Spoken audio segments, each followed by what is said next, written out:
با دوره آموزش خواندن حرفه‌ای متون زبان پشتو خوش آمدید. السلام علیکم. څنګه یې ګرانو زده کوونکو؟ د علي سره د پښتو ژبه زده کړې یوټیوب چینل ته ښه راغلاست. زه علي ستاسو ښوونکی یم او دلته د خوږ پښتو ژبه درس ورکوم. تا پایان ویدیو همراه ما باشین و از یادگیری و خواندن زبان پشتو لذت ببرید.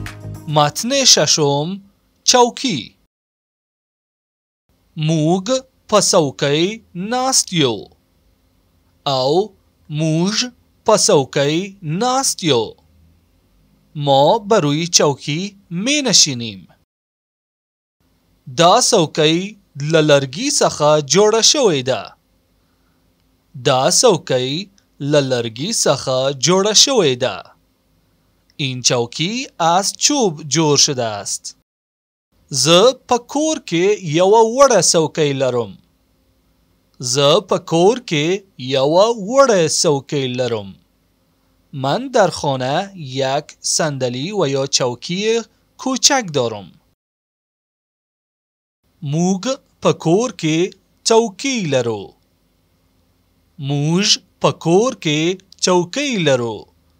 ما در خانه چوکی داریم. زما د څوکۍ رنگ سور دی. زما د څوکۍ رنگ سور دی.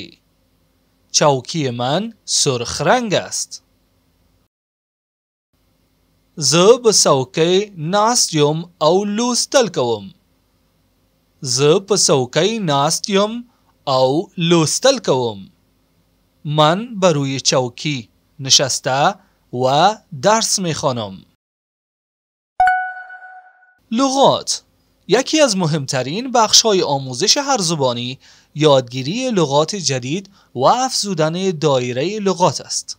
بیایید با هم لغات جدید را بیاموزیم و در زبان پشتو استفاده کنیم. څوکۍ. څوکۍ. این کلمه یک اسم است به معنای چوکی. ناست. ناست. این کلمه یک فعل است به معنای نشستن. جوړول. جوړول.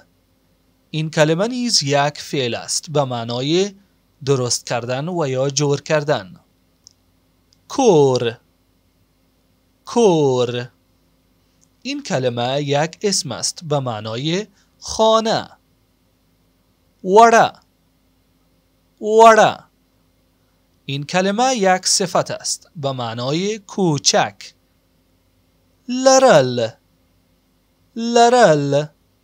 این کلمه یک فعل است به معنای داشتن. سور. سور. این کلمه یک صفت است به معنای سرخ. لوستل. لوستل. این کلمه نیز یک فعل است به معنای مطالعه کردن.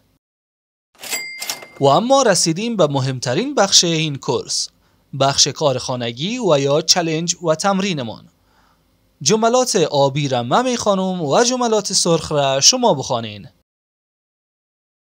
موږ په څوکۍ ناست یو او موږ په څوکۍ ناست یو.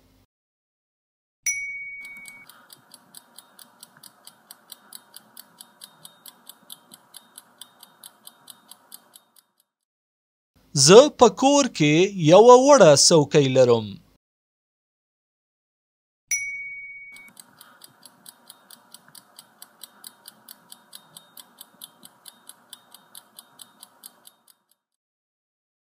زما د څوکۍ رنگ سور دی.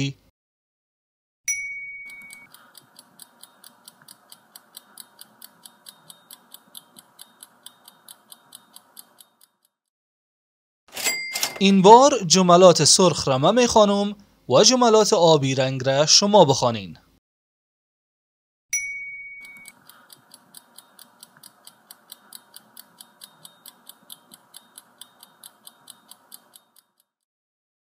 دا څوکۍ له لرګي څخه جوړه شوې ده.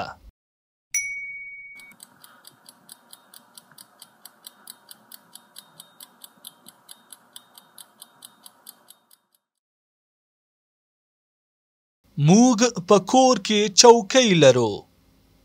او موږ په کور کې چوکۍ لرو.